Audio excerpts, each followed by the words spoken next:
Coming up with a business name is one of the most important steps in forming a business. Your name affects your branding and your image as a company. Let's get you started on the right path to picking a solid business name in Connecticut. Connecticut is an excellent place to start a business. With a highly educated population and great access to funding, its new business success rate ranks 12th in the country. Every state has slightly different requirements for naming a business. Follow along closely to learn the required steps for naming your business in the state of Connecticut. In this video, we will go over how to name your business based on your business structure, branding and brainstorming business names, and how to check your name's availability. Be sure to ask yourself the 7 essential questions we provide before you make this critical business decision.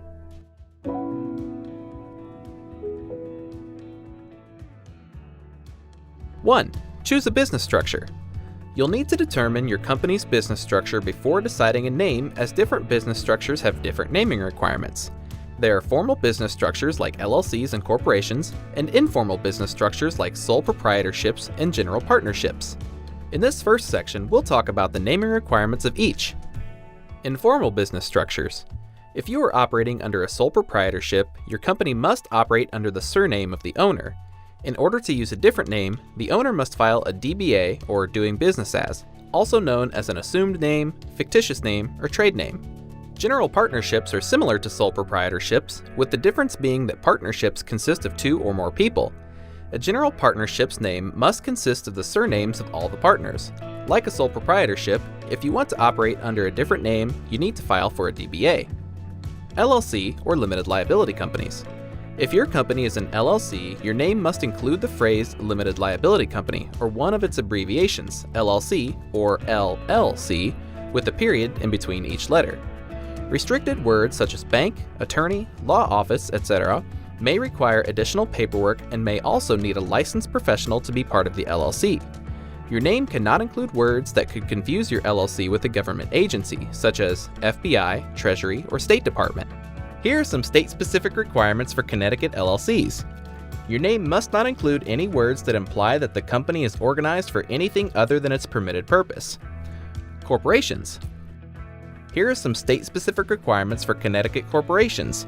If your business is a corporation, or C Corp, your name must include the words corporation, company, incorporated, limited, società per azioni, or an abbreviation of any of these. Your name cannot include words that could confuse your corporation with a government agency, such as FBI, Treasury, State Department, etc. Your name may not contain language stating or implying that the corporation is organized for anything other than its permitted purpose. When choosing your business structure, you may hear the term S Corp, which isn't actually a business structure, but a type of tax structure used by an LLC or corporation. If your business is taxed as an S Corp, follow Connecticut's naming requirements for the business structure you chose. For all business structures, your name must be distinguishable from other existing businesses in Connecticut. A couple examples of names not being distinguishable would be Auto Store Inc. versus Auto Store LLC. The only difference in the name is the business structure. Changing the words the, an, or a in front of your business name does not make it distinguishable. For example, the Auto Store Inc., and an Auto Store Inc. are not distinguishable from each other. Using an ampersand instead of and, or vice versa, such as Smith and Smith, is not different enough from Smith and Smith using an ampersand. Your business name can't have words that sound identical to another business with a different spelling. Boys Inc. with an S and Boys Inc. with a Z are not distinguishable. 2. Branding and brainstorming. When picking your business name, you'll also want to consider whether your legal business name will be your brand name or if you will have a separate brand name. Your legal name is what is listed on your formation documents. This includes words required based on your business structure, such as LLC, Corp, or Company. Your brand name is the name you use to market your company and the name that clients and customers see and use. When deciding what to name your business, decide on your branding strategy using these 3 options. Do you want your business's legal name to also be your brand name, such as Tiffany & Co.? Do you want your legal business name to be different from your brand name? Hewlett-Packard is HP. Do you want to have a legal business name and several different brand names? Gap Inc. is their legal business name, but their brand names are Gap, Old Navy, and Banana Republic. While you're thinking about how to brand your business, start brainstorming some business names. You should start by brainstorming at least 4 to 5 potential names. The goal is to come up with a few catchy and creative names, then check to see if they are available. A good brainstorming session should last 15 to 45 minutes, and it's important that you're comfortable. Think snacks, water, a comfy place to sit, and your favorite pen. Use a timer and don't stop till it goes off. If you need more time, take a 15-minute break, walk around a bit, grab some more water, and start again. After doing some brainstorming and coming up with a list of a few business names to choose from, ask yourself these questions to help pick a name or refine some of the names you have. Is my name simple and shorter rather than longer? A simple name will be easier to remember, easier to talk about, and easier to write. You can avoid some hassle by having a simple and short name. Shorter business names are easier to remember and generally simpler than long business names. If your business name is too long, there's a possibility that your clients call you by a nickname that you have no control over and doesn't do your business any favors. How does the name sound when I say it out loud? Don't just read the name, actually say it out loud. Say your name slow, fast, and with a different emphasis to make sure it doesn't end up sounding like something else.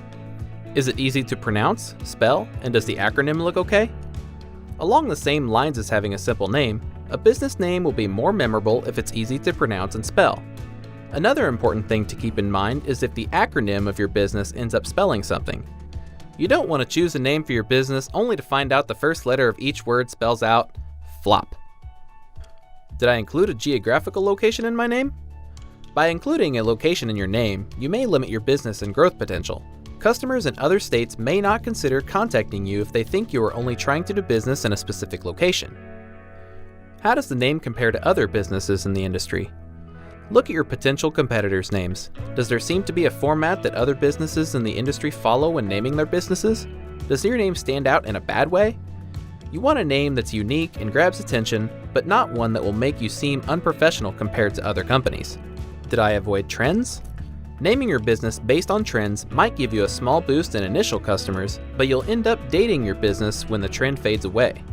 What may be a funny joke or reference at the time will fade away and no one will understand. Is my name memorable, or is it too narrow or literal? Although you want a simple name and one that describes your business's mission, you don't want one so unoriginal that it won't stand out in a crowd. You want to convey your niche or your uniqueness, and your name is a great place to do that. 3. Complete name searches.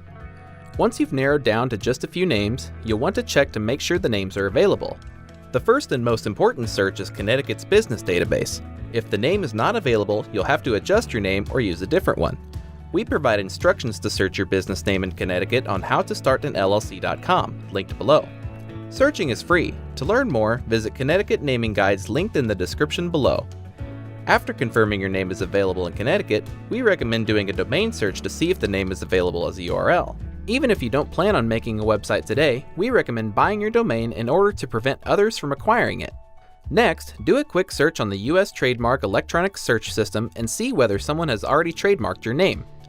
Once you know the name is available, you can choose to apply for a trademark for your business, but the cost is between $225 and $600, which may be more than you want to pay for a startup. Naming your business can be one of the most important and one of the most fun steps in starting your business. When deciding on your business name, you'll want to first determine your business's structure to make sure you are following all naming requirements of your business type. You'll also want to check the naming requirements that are specific to Connecticut.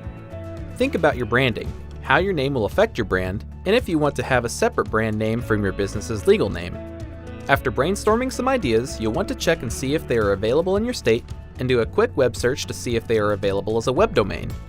Once you've searched on the state level and online, look to see if any of your brainstormed ideas are trademarked.